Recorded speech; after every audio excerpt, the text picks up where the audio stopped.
утро, да си кажеме за хидропотенцијалот на Македонија и за состојбата во која Македонија се наоѓа со години, а тоа е меѓу суша и поплава. Гостин на оваа тема е Васко Стоев, раководител при сектор хидрологија во Управата за хидрометеоролошки работи. Господин Стоев, добро утро, добро дојдовте во студиото на Телно. Добро утро. Минатата недела неколку дневни врнежи го кренаа нивото на поголем број реки во Македонија. Водостојот зголемен и веднаш тоа беше причина за исклучување на некои хидроцентрали за да не дојде до излевање. Дури и Вардар во некои делови од своето течение беше на некои критични точки. Каква е состојбата сега? Состојбата со реките или воопшто хидролошката состојба? Ајде, воопшто хидролошката, а потоа и со реките. Добро, затоа што кога стана збор за хидролошка состојба, мора да се врземе и со метеоролошките параметри кои се мерат нели од наша страна и се основа за хидролошка анализа. Така да мора да споменеме дека нашава земја едно 3-4 години е веќе во фаза на помали врнежи, односно врнежите кои паѓаат на нашата територија се подпросечни. Тоа влијае да подземните резервоари се намалуваат и гледано од поширок аспект имаме 3-4 години веќе тенденција на намалување на подземните водни резервоари. Тоа придонесува нормално за намалување на водотеците, односно нивоата на водотеците и помали истекување.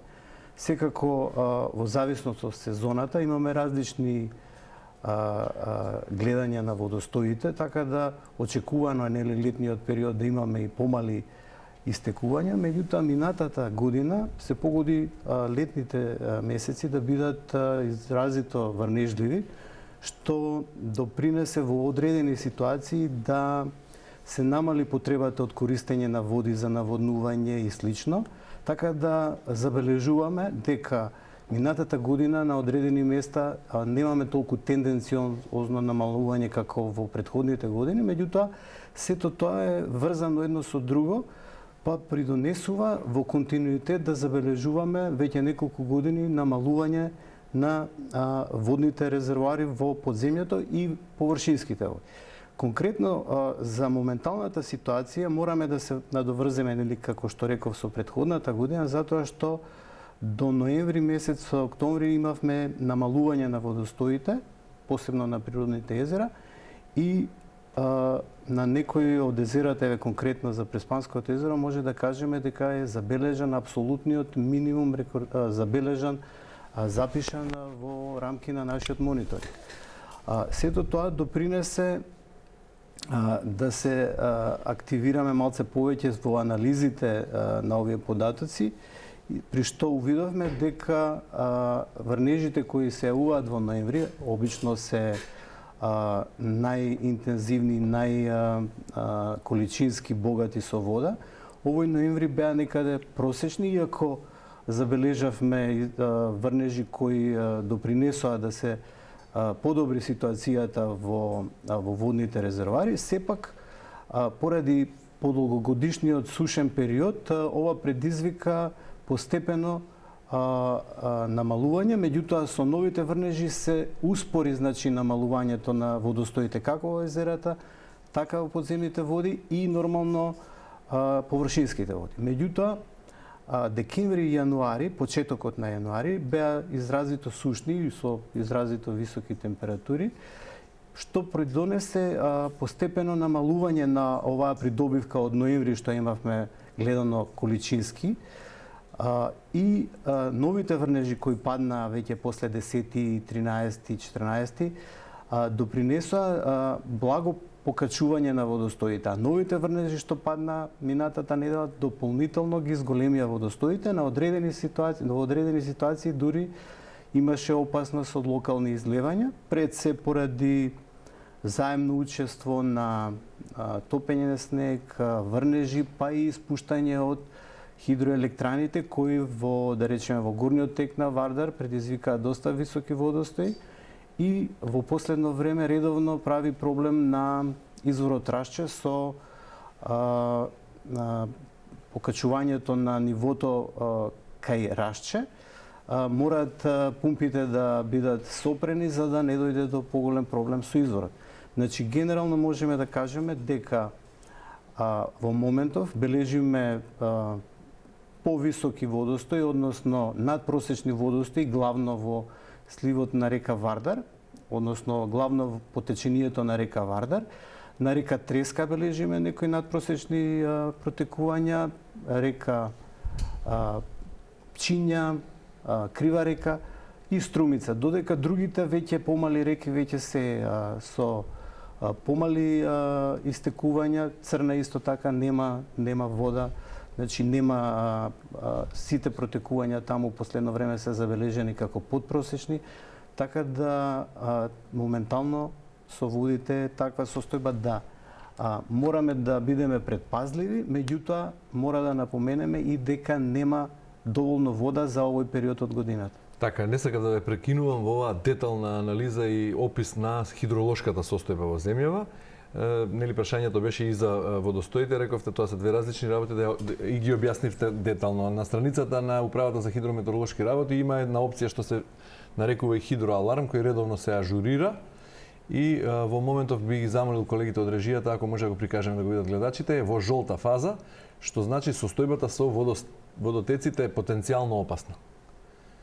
Прогнозираната состојба со водотеците е вообичаена за овој период од годината, како што кажавте, но бидете внимателни ако планирате активности во близина на водотеци и суводолици, можни се локални појави на излевања.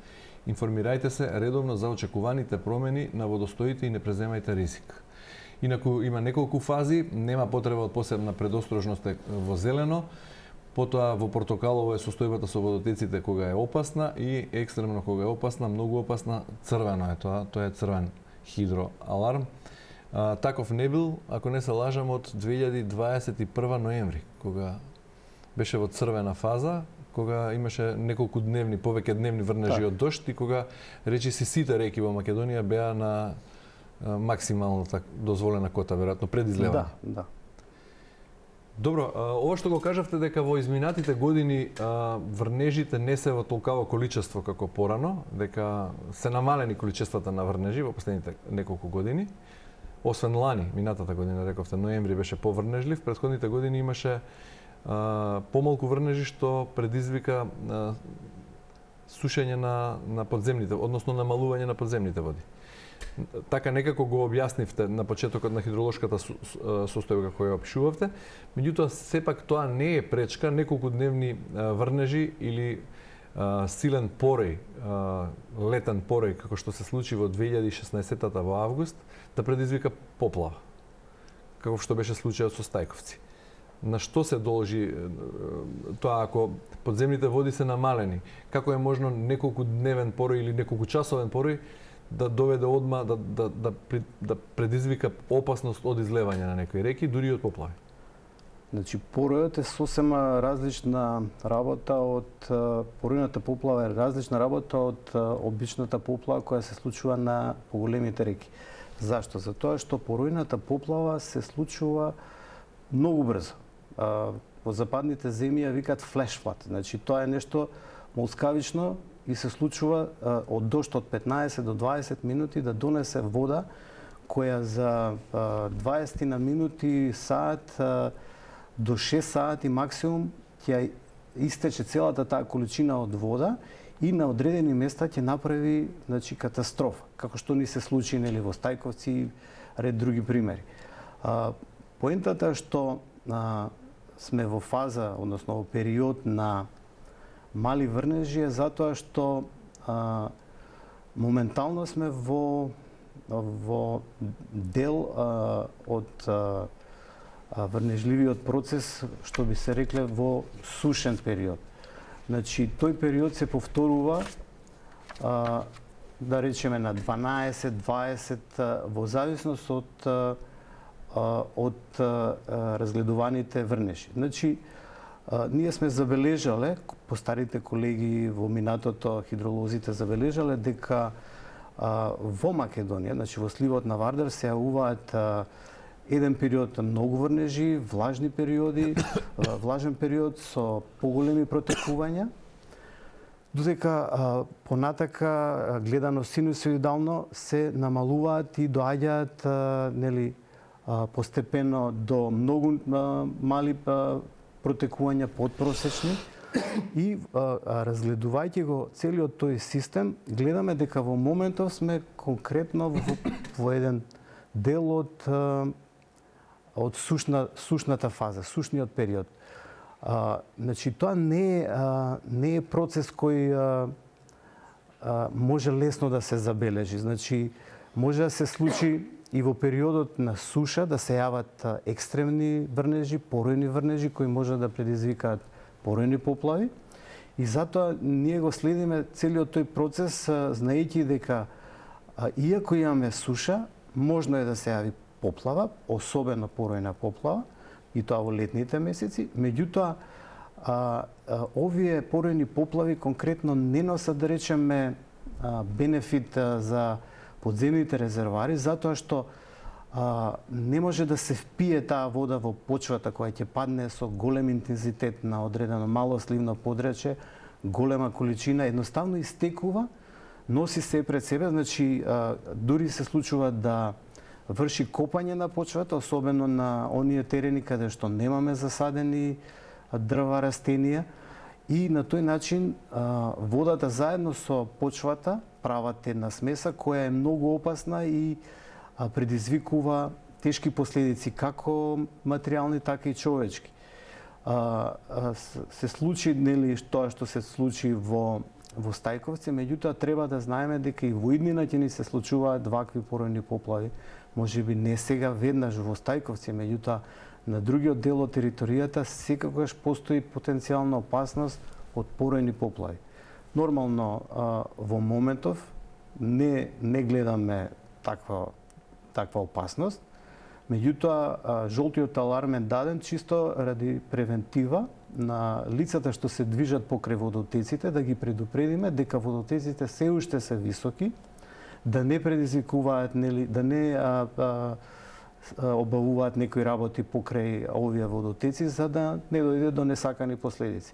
Меѓутоа, временската прогноза дадена од синоптичарите е дека во наредниот период не очекува студено, ладно време, кое ќе предизвика успорување на хидрологијата. Значи, во период на минусни температури се случува да хидрологијата се успорува, се забавува, едноставно истекувањата од подземјето се намалуваат кон површинските истеци и нормално и од планините немаме топење на снег поради ниските температури и сето тоа предизвикува постепено водотеците да добиваат намалени нивоа.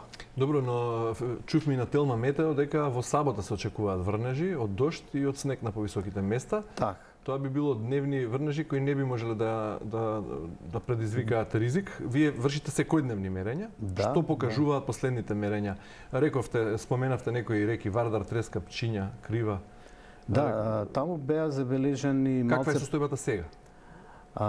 Како што спомнав, таму се уште високи водостоите, надпросечни, не се максимално опасни, меѓутоа се надпросечни. Во такви ситуации при одреден интензивен дожд може брзо да се претвори во локална поплава. Меѓутоа во моментов немаме таква ситуација затоа што веќе неколку дена, 5-6 дена веќе немаме врнежи. Резерварите на акумулациите се празни, ако треба некаде да се полни, тука се резерварите да се дополнат. Меѓутоа, ситуацијата воопшто не е критична и опасна од аспект затоа што дека немаме водните резервари се на многу ниско ниво, водотеците, иако споменав на одредени места се надпросечни, сепак не се во состојба на интензивна опасност. Врнежите што се очекуваат во сабота, тие претежно ќе бидат од снег на повисоките места, тоа значи дека не очекуваме притисок од погорните сливови. Во ситуација кога на планините имаме топење од снег и врнежи, тогаш е многу опасна ситуација, тогаш очекуваме повеќе опасности. Меѓутоа во оваа ситуација, значи доколку се случат врнежи на пониските места не би требало да има голем притисок од горните сливови, така да не се очекуваат некои проблеми. Пролетта е пред нас, сега Шарпланина е во изобилство од снег, сите поголеми планински масиви има многу снег. Може ли да стане збор за кој би бил потенцијално опасен период кога ќе се топат снеговите или при неколку дневни врнежи? Кои се најкритични точки во Македонија, ако може така да има ли некои кои важат секогаш како потенцијално критични? Колегите од метеорологија немаат изработено пролетна сезона се уште, така да не можам да кажам пролетва што не очекува. Знаејќи сезоната не очекуваат врнежи, меѓутоа колку ќе бидат и какви ќе бидат, може да се предпостави дека би требало да бидат некаде околу просекот. Меѓутоа очекувано е да врнежите кои ќе паднат, доколку се случат со топење на снег, да предизвикаат локални проблеми. Сега, каде конкретно би биле тоа, секако тука би ги спомнал Тетовскиот, гостиварскиот дел, пошто има таму врнежи кои зимават на дополнија одредени висини од снежната покривка, меѓутоа гледано од поголем период нема такви врнежи кои нема такви количини на снег и количини на вода во снегот кои би предизвикале нешто опасно. Тука би споменал дека ние сме хендикепирани затоа што во минатото имавме повеќе мониторинг станици на кои имаше посада кои вршеа контрола на снежната покривка и на количината на вода во снегот, што е за нас хидролозите многу битно, за да можеме да кажеме дали нешто ќе се случи пролетва.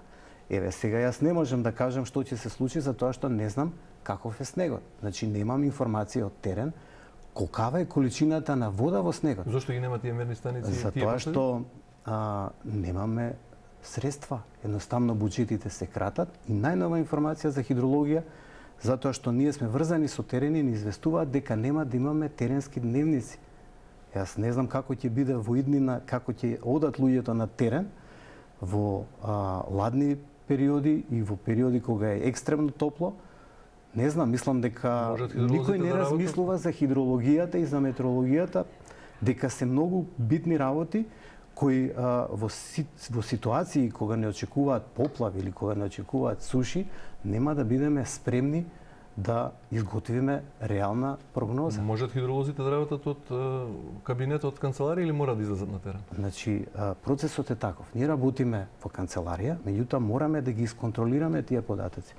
Ние имаме на територијата на Македонија распределено наблюдувачи, конкретно за површински и за подземни води, кои секојдневно искачаат во 7 часот на терен, запишуваат колку е нивото на водата и таа е основна информација која нас ни држи дека е таа точна и ние со таа информација можеме да планираме и да ги анализираме податоците. Меѓутоа, наградите кои ги добиваат наблюдувачите 30 години не се покачени, така да веќе се сомневаме во квалитетот на тие податоци.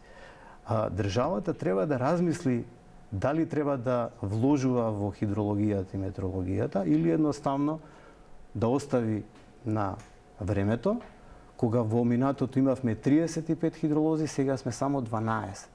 За 3 години ќе бидеме 9.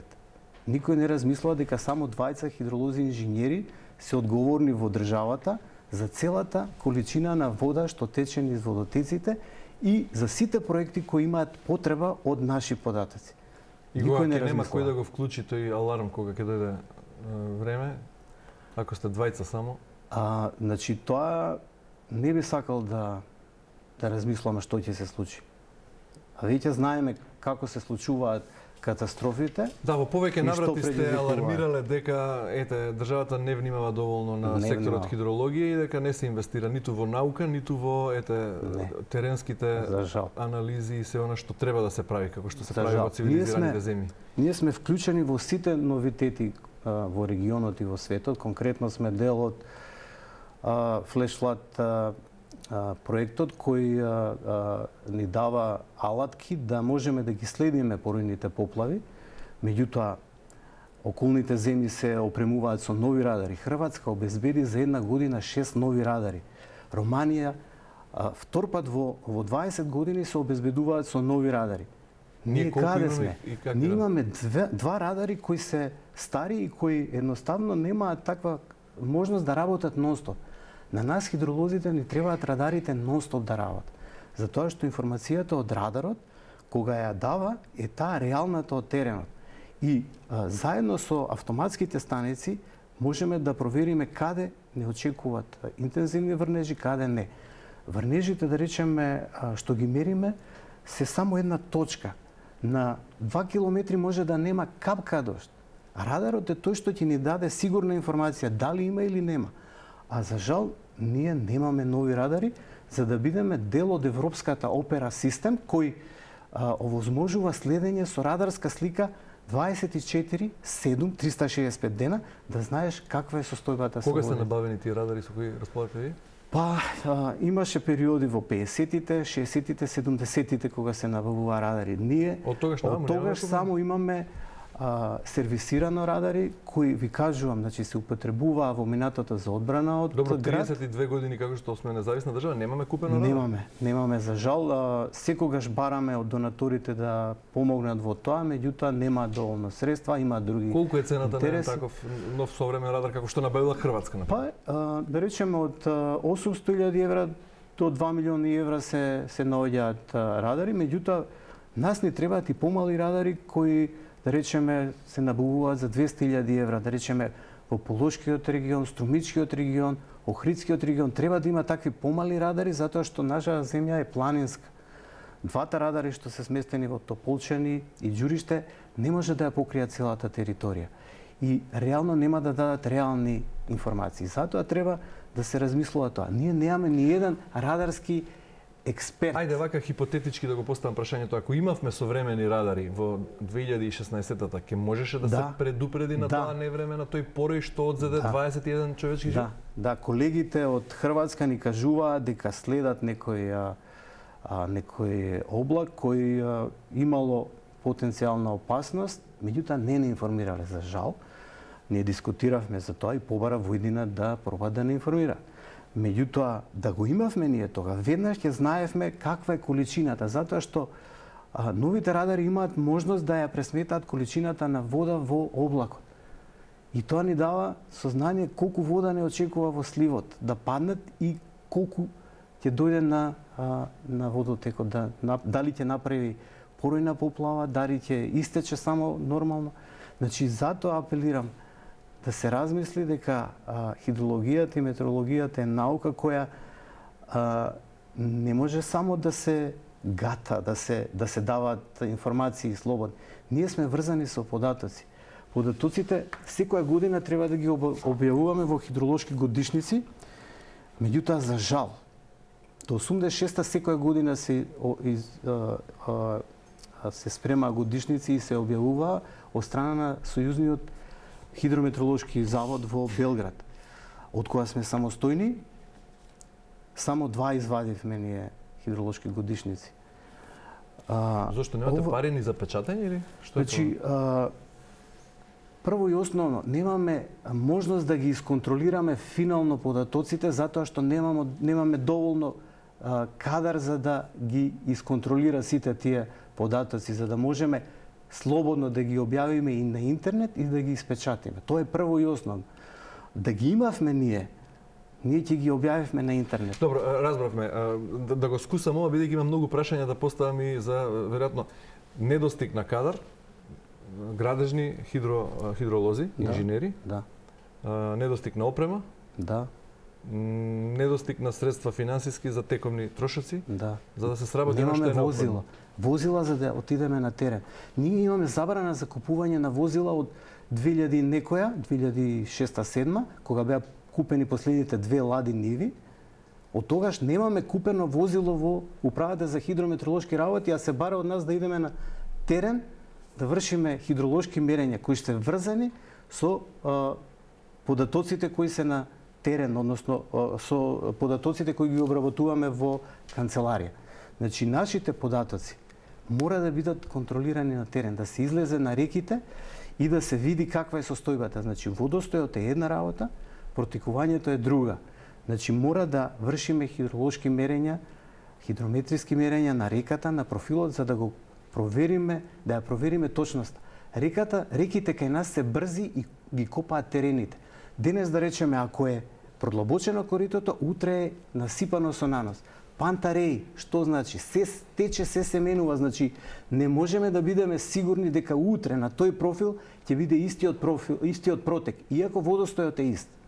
И затоа јас не можам да бидам сигурен кога ќе ги објавам овие податоци, затоа што сите тие се приближни, добиени врз база на корелации, значи не се точно измерени.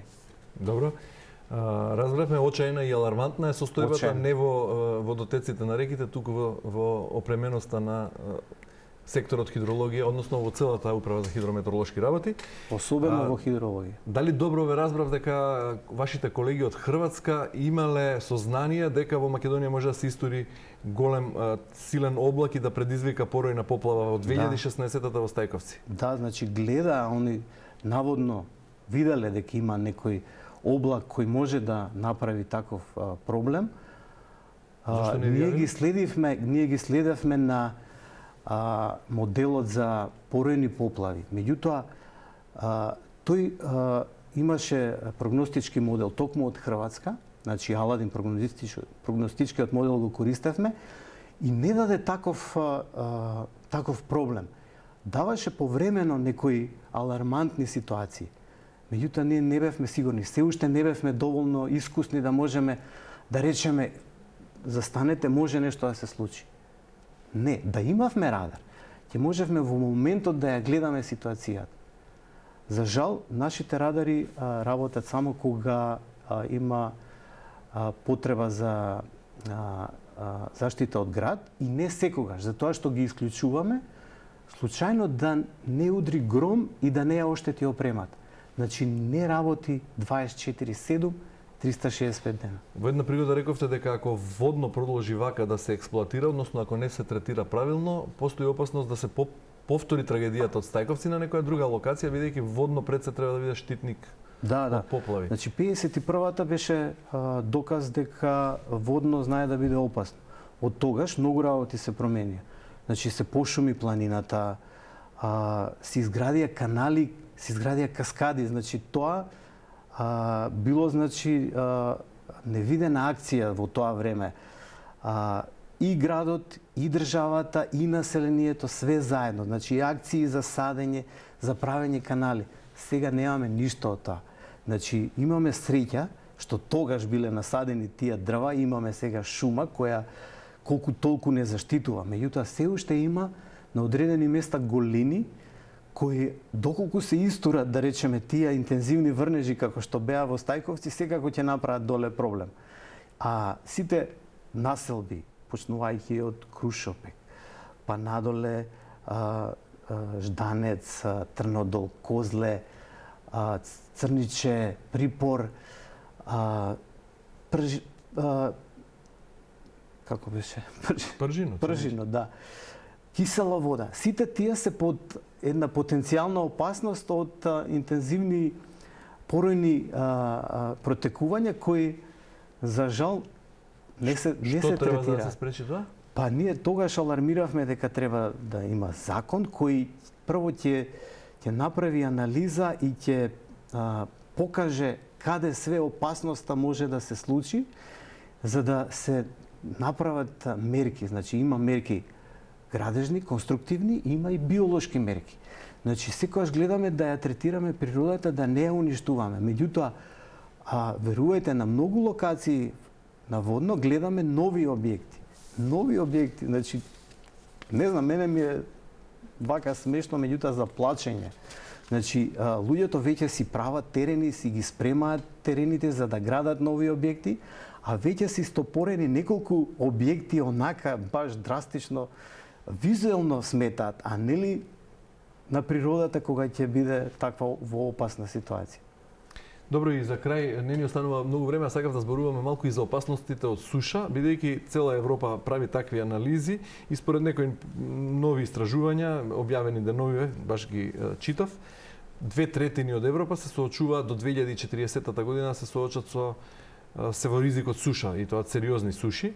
На една друга листа ја видов Македонија на 17-тото место, пред неа се само некои пустински држави каде што од Блискиот исток, каде што климата е многу посува и посушна и потопла отколку кај нас. Од каде Македонија, која ние сме учели уште по географија во основно училиште, дека располагаме со добар хидропотенцијал, дека имаме одлични природни езера. Спомнавте и вие Преспанското е на минималната кота. На што се должи тоа? Дали е се резултат на климатските промени и колкав е ризикот за Македонија од суша? Прво ќе речам дека сме во период на суша, значи сушен период, и очекувано е во наредниот период да имаме сушни години. Иако во тие сушни години можно е да се јават и поројни поплави и врнежи кои можат да предизвикаат поплавувања, меѓутоа генерално гледано, количински не очекува сушен период. Тоа ќе предизвика, нели, проблем за водоснабдување, проблем за наводнување, и доколку не се изградат во наредниот период акумулации, ретензии, базени кои ќе собираат секоја капка на вода и постепено ќе ја испуштат, ние ќе се соочиме реално со проблеми во иднина. Значи, сме се соочувале во минатото, така да ќе се соочиме во иднината. Меѓутоа, зашто да не направиме нешто да ги избегнеме, односно да ги намалиме? Да избегнеме сушата нема да можеме. Меѓутоа, можеме да ги намалиме последиците од таа суша. Поплавите, мерките за поплави и суши се некаде се заеднички, затоа што кај поплавите акумулациите се тие што ќе го соберат поплавниот бран. А од друга страна, пошумувањето е тоа што ќе намали поплавата, меѓутоа пошумувањето е тоа што ќе задржи влагата во почвата. Ретензиите спомнав дека се битни за да ја задржат почвата во период на поплава, меѓутоа таа вода постепено ќе се впие во почвата и ќе остане во горниот слив. Нашите градови се соочени со поројни поплави, урбани поплави наречени, затоа што секаде е бетон.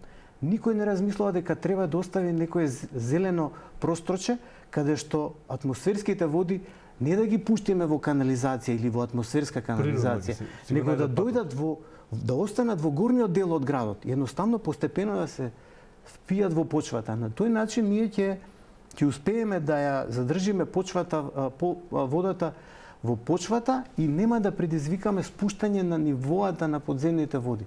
Доколку се случи драстично на спуштање на нивоата на подземните води, градот ќе претрпи во иднина катастрофа. Првите земјотреси ќе предизвикаат катастрофални проблеми, затоа што кога ќе се спушти нивото на подземната вода, се случува темелите да останат нестабилни. Значи, како да ви кажам, се е врзано со хидрологијата и со водите. Во минатото кој е работел со води, кој имал научници кои работеле со водите, успеале да постигнат многу. Денес се сите тие земји напредни. За жал, Македонија имала јака хидрологија во минатото, меѓутоа сега сме далеку од тоа. И дека сушите не очекуваат, меѓутоа доколку знаеме како да се справиме со нив со разни мерки, тие суши ќе бидат ублажени. Нема да има такви последици. Господин Стоев, ви благодарам за гостувањето во утринската Натална. Ви благодарам и на вас.